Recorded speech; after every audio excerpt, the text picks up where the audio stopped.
What is going on, guys? Jason Burke here, Styles Clash for Life, coming at you on YouTube, and today I've got some football focus. I wanted to cut this really quickly and bring you guys the Pittsburgh Steelers 53-man roster predictions. I did this video last year and it got a lot of feedback and got some nice views and everything. You guys seem to like these videos. As a longtime Steeler journalist for multiple websites and a Steeler YouTube content provider, I like to predict the 53-man roster and kind of tell you guys what I would do and who I hope makes the team, and I really enjoy these preseason games. So I wanted to really quickly, position by position, break the roster down and kind of tell you who I think and who I want to make the Steelers roster. Now the preseason is officially over. Final cuts come tomorrow. I'm cutting this video Friday afternoon. They'll maybe be making the cuts probably Saturday evening, so about a day and a half from now exactly. So overall, not too many surprises. Most of this will be what you expect. A couple little things here and there. Predicting, breaking down. On offense, quarterbacks, we have three. Big Ben is obviously our Hall of Fame starter. Mason Rudolph has earned the number 2 spot behind Ben, and Josh Dobbs will stay as the number 3. Sadly, Hodges did not do enough to make the practice squad or the roster. They don't keep quarterbacks on the practice squad. So Ben 1, Rudolph 2, Dobbs 3. Running backs 4 total. Running back number 1 obviously is James Conner. Number 2 is Jalen Samuels. Number 3 is Benny Snell, even though if he wasn't a high draft pick, he would be cut because he didn't play very well at all. This preseason has not looked good, but he is a high draft pick, so he'll be on the roster as the number 3 running back, playing special teams mostly. And the 4th one is the fullback, Roosevelt Nix. So Conner 1, Samuels 2, Snell 3, and then Rosie Nix as the fullback. Wide receivers, there are 6. This was one of the hardest ones to predict, the number 6 spot wide receiver. Obviously, at number 1, we have Juju. Number 2, we have Dante Moncrief. Number 3, we have James Washington, who looked amazing in preseason.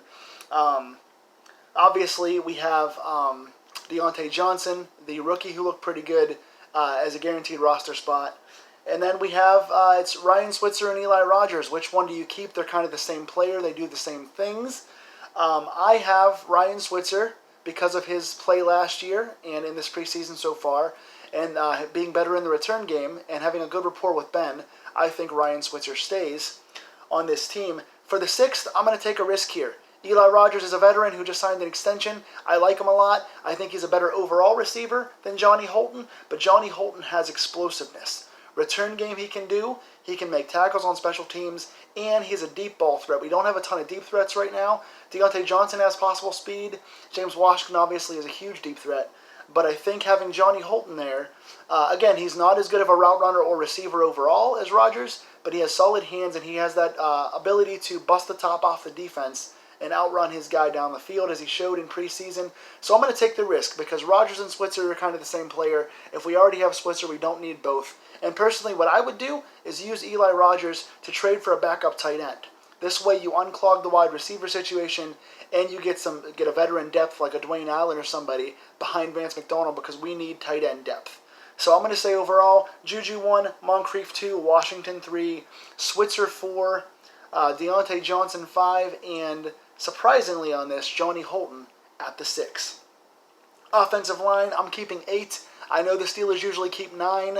I'm sure they probably will keep 9, but this is my personal way, and you'll see why I'm doing this for a reason.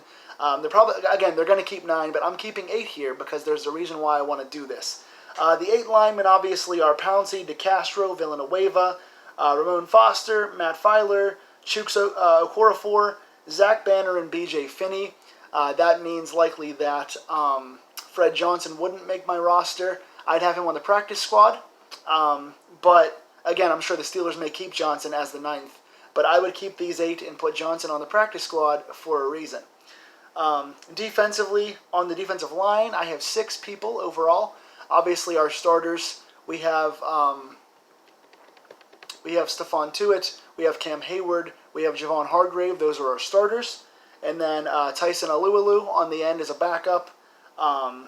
Isaiah Buggs, who looked pretty good this preseason, as the other backup. And then Dan McCullers as the backup D-tackle. I haven't seen a lot of McCullers that I've liked. I haven't thought he's been good enough to stay on the team, but I'm pretty sure they're going to keep him for depth behind Hargrave on the inside. So we have our starters, and then we have Buggs, McCullers, and Alualu as the backup D-line, 6 total. Linebackers, I am keeping 10. I'm pretty sure they're going to keep 9, but I had to find a way to keep 10 because there's so many good players at linebacker, and this was the most diverse and deep spot we have on the team. And after seeing some guys play in the preseason, I had to keep 10 on this roster. Obviously, we have our starters on the outside. We have T.J. Watt and Bud Dupree. On the inside, we have Vince Williams and Mark Barron, and we have the highly touted kind of co-starter in Devin Bush. Those 5 are guarantees, obviously. Back up on the outside, Ola Adeni, who is injured, but I don't think he's going to be gone long enough to be on the IR. There's no reason keeping him out for 8 weeks of the season. I think he's going to be coming back by about week 2 or week 3. He's only going to miss 1 or 2 games, so no reason to IR him. So Ola Adeni and Anthony Chickillo will be the veterans on the outside. And then on the inside, Ulysses Gilbert has been amazing. He's been one of our best players on defense through the draft. I keep him on the inside. Tyler Medikevich, I don't know if he's totally done enough, but he had a pretty good preseason. Special teams, he's probably our best player on special teams, and he does enough as far as run stopping and especially in inside pass rushing. So I think that Dirty Red, Medikevich, stays on the team. But then I also have to keep Tuzar Skipper. He's my 10th. People were saying practice squad. He had such a good preseason and made so much of a ruckus with forced fumbles and sacks and just being all over the field and special teams in the last game when he finally got a chance to play special teams. Tuzar Skipper has to be on this team. Dude's a playmaker. He's not going to dress for most of the games, but he still has to be on there. So I'm keeping 10. And if we have to keep only 9, if it comes down to that, then I think Skipper should stay over Medikevich or even over Chickillo, who I know these guys are veterans. I know they're good gunners and all that, but Skipper just shows a higher ceiling than both Medikevich and Chickillo. So relax, I would keep all 10, but if you have to keep 9, look at cutting Medikevich or even a Chickillo because Skipper shows more burst and more upside than we've seen from some of these veteran guys, even though veteran plug-in starters are hard to replace. So I'd keep 10, but even if you keep 9, you got to find a way to get Skipper on that roster. Cornerbacks, we have 6. Joe Hayden's the number 1. Steven Nelson's the number 2. Mike Hilton's the slot number 3. Cam Sutton, who had a good preseason, is the number 4.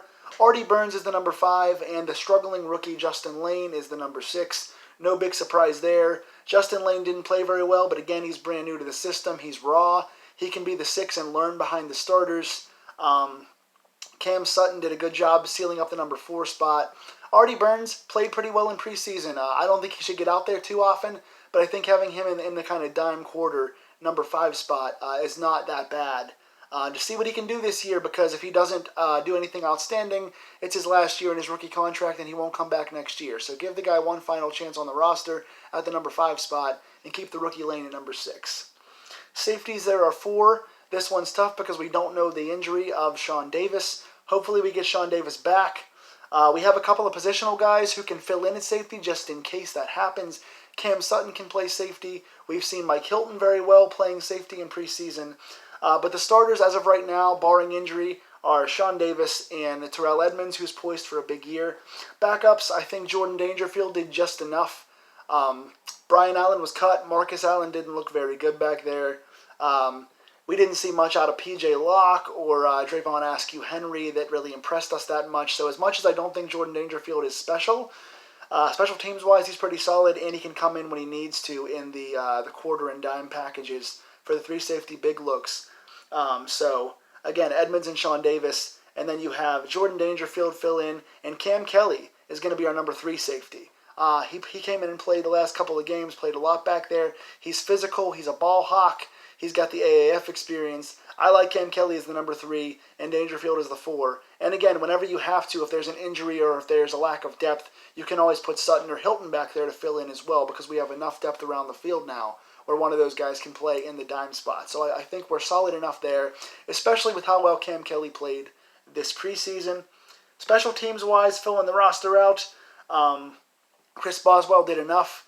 His replacement did not play very well in Game 4 to push him. So Boswell is back as our kicker. Jordan Berry is back as our punter. Ian Berryman didn't do enough to push him out either, so Boswell and Berry are back there. And Cam Canada fills out the roster at 53. So what do you guys think of my roster overall? Do you think it's accurate? What do you guys do when it comes to who? Do you cut somebody to try and keep Skipper on the roster? Do you keep Eli Rogers on the roster or try and trade him for a tight end? Oh, I didn't actually cover tight end. I skipped tight ends. Well, Pittsburgh might as well have skipped tight ends too because they didn't play very well this preseason. Tight ends, Vance McDonald number 1, Xavier Grimble by veteran overall is number 2, and then Zach Gentry, the raw rookie, is number 3. But I think, again, you trade Eli Rogers for a backup tight end to give depth to McDonald because they're going to make a move at tight end at some point. They have to. It's our weakest group right now. So what do you guys do at tight end to bring somebody in? Do you trade Eli Rogers or do you take a risk on Johnny Holton? And what do you do with our linebackers? How many do you keep? Tell me in the comments below, and I will see you guys for the regular season. Take care.